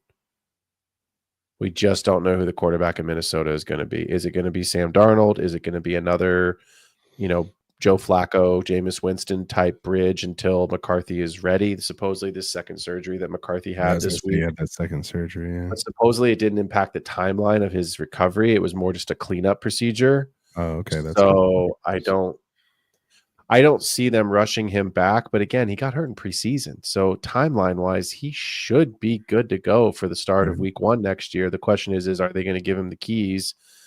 I think the answer to that is going to be if they make the playoffs. Sam Darnold do? Yeah, what does Sam Darnold do? Yeah, if they make the playoffs or something, then yeah. Well, I don't think they win the Super Bowl, but if they win a playoff game, just make it, or even to the they're not going to NFC make it. Get the fuck out of here. I'm just saying, as an analyst, answering the question wise, remember the Niners hat comes off, hat goes on. The point being is that Kirk Cousins, barring injury, is going to be the quarterback next season, and you don't know who the quarterback's going to be in Minnesota, so it's close. I haven't done my dynasty rankings in a while because I haven't had to, but I would probably have those guys pretty close bunched up together. So yeah. Kendall, if Dowdle is a stash and not a start, him or Benson to stash and redraft on a deeper bench. I mean, the problem with Trey Benson is James Conner's still the guy. As much as I think Benson is a guy we like in Dynasty, and we were talking about him a couple weeks ago on the Dynasty show. Have you seen no contract for Connor? Have you seen enough to feel like he's an RB2 next year? And everyone answered yes. So I think that's great from a Dynasty perspective, but like He scored his first touchdown of the year last year of the year last week. Yeah. My whole thing is, if your RB2 goes down this week, who would you rather? And it's not James Carter that also goes down. Like, who you're more comfortable starting? That is going to be Dowdle, right? Yeah. So yeah, I think that's where it is. And again, my actions speak louder than my words. I have Dowdle, and I could swap him for Benson in several spots. I have yet to do so, and yet, or nor has any of my league mates, because he's still sitting there in several places. Yeah. So I don't think you need to be in a rush to go stash him. No, I wouldn't either. Michael Lopez, evening, guys. Estime or Warren, rest of season, full PPR. The back injury for Warren that popped up this week sucks. Yeah, I got to talk about that earlier. That was before I was on. I just think, sadly enough, Pittsburgh's a better offense right now than Denver, so I'd go Warren. Yeah, I would too. And he's kind of the quote unquote passing back, so Estime doesn't catch passes. He's a thumper. Yeah. Well, Chris Foster has a couple of comments here. He is who we thought he was. Mahomes, they said. NFL ready, they said. Generational, they said. We were right, and the Caleb Colt was wrong. Caleb Kamala Williams is a massive bust. Badgett would be 8-1. I don't know that Badgett would be 8-1, but maybe screaming from a Bears fan here too. Yeah, I just think because he went to the Bears is what. Yeah, some disgruntled fans. Yeah. What I will tell you, which Bears fans are not going to want to hear, I was cruising through the old Twitter feed, and I saw a side-by-side comparison of statistics for Caleb Williams and, you guessed it, Rasta, Bryce Young. Oh, nice. And they were just about the same. That's tough. Whoopsies. I bought into him too right in the preseason. I knew it's the only thing that like swayed me in preseason. I stuck to my guns. Except for that. I have no shares of Caleb Williams in Dynasty for two reasons. I don't have one. Yeah, I didn't lose last year to get a high pick enough to get him. I didn't lose in enough of my leagues to get a high enough pick. And two, in the leagues where I did, I still wasn't close enough to the front of the line to get a quarterback. And in the single quarterback leagues, I took Jaden. Yeah, well done. I took Jaden in the second round because of the rushing upside, because rushing, it's a broken system. Rushing breaks the fantasy scoring model and passing touchdowns don't. And they're talking about he can scramble and make off scheduled plays, but he hasn't been, and he doesn't run. I mean, Jaden Daniels hasn't been great the last couple weeks either, but yeah. His ribs, dude. He says he's not limited, but that's huge. The same thing happened to Herbert. Remember, Herbert was off to that good start, and he got that rib cartilage injury and just stunted him. Yeah. It takes away your running. Amit Shah would like to know if he should start Brock Purdy, or I like how he spelled it, Brock Purdue. That's great. Or Joe Burrow. And in another league, Drake May or Geno Smith. So Purdy or Burrow, that's easy Burrow. Easy Burrow for me. Yep. And Joe Burrow's been throwing or something like that. Yeah. He's been throwing like 400,000 or 500,000 million yards and multiple touchdowns each week. He's been killing it. Drake May or Geno Smith. A little closer, but I still have Geno ahead. Yep, I do as well. And we are towards the bottom. No, Michael Lopez. Pick one. Full PPR. McConkey, Adams, London. I think I'm going to go McConkey on that one. I have Adams one spot ahead of London. And I have McConkey in the middle of the 20s. So it's Devontae Adams for me. The easy piece has been for the Jets. It is the easiest consolidation of targets you have ever seen. It's Brees, it's Garrett Wilson, it's Adams. That's it. Those are the only three guys that get the ball in that team right now. So you just hope for Devontae Adams' sake. I know he's got a little bit of a knock, but you just hope for his sake that it's his week. Because I don't think Indy's great. I think they're kind of okay defensively. They're not great. And the game's in New York, and Anthony Richardson's under center, and blah, blah, blah. So I'll take Adams. I'll take my shot on him. It would be an easy London if it wasn't Pat Surtain. Yeah, exactly. That would be the easy one. So I'm leaning McConkey. Yeah. Trying to find some questions. I think that's it. All right. That's the last question. There you go. Cool. All right. Well, there we go. We'll call it a night there. So there it is. So again, make sure you guys go check out our affiliate channels here. Of course, my boy Phil, I'm going to give him the full screen here so he can tell you what he has going on his channel. And make sure you guys like and subscribe. So here you go, Phil. Appreciate you, brother. Link is in the chat for those that are still hanging around. If you're not liked and subscribed, jump on over. Every Wednesday night, I will be doing my Dynasty show. We'll be talking Dynasty trade targets. We'll be talking long-term values. We'll be talking rookies. We just did a redo of the rookie draft 2 weeks ago, which was a heck of a lot of fun to see how the opinions have changed about guys. But for all things Dynasty, come check out the Extra Point every Wednesday night at 6 p.m. On Thursday nights, you can hang out with me at 4 p.m. Pacific time for about an hour, taking you right up to Thursday Night Football Kickoff. We will be doing prop bets, DFS, underdogs higher or lower presented by Underdog, weekly picks straight up, weekly picks with confidence points, and really all things betting. I'm a writer for Dynasty Pros. Jump on over to dynastyprosfootball.com to check out my written content there. And TBD, but coming soon, we think we're going to be transitioning out of that Thursday night spot into a Saturday full betting show with myself, Kendall, and Tycoon. So stay tuned for that. But we're working on some, it's like a soup. Slow cooker, in the crock pot, just kind of giving it a little. I made some chicken tonight, so just kind of giving it a little stir every now and again, make sure it doesn't stick. Yeah. We're not quite ready to serve that bowl of chili, but we're gonna get there. So it's marinating good. There it is. But hit that like and subscribe. Come join the Extra Point for sure. And we got one last question that came in here while we're getting to our outro, so we'll answer that and then we'll call it a night. We have our guy here, Joe Kingsley, asking Stafford or Darnold this week. Who you got? I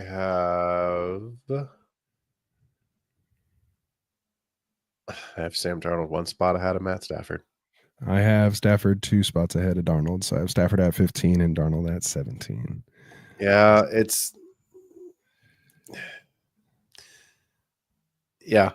I know that sucks for Joe Kingsley, but like at New England, but like it's New England, still New England. Like it's hard to go there and play and win, and like the game's kind of sloggy and ugly, and I don't know. I feel like Minnesota should be able to get down to Tennessee and take care of it. I think both the Rams and the Vikings will win, but yeah, we'll see.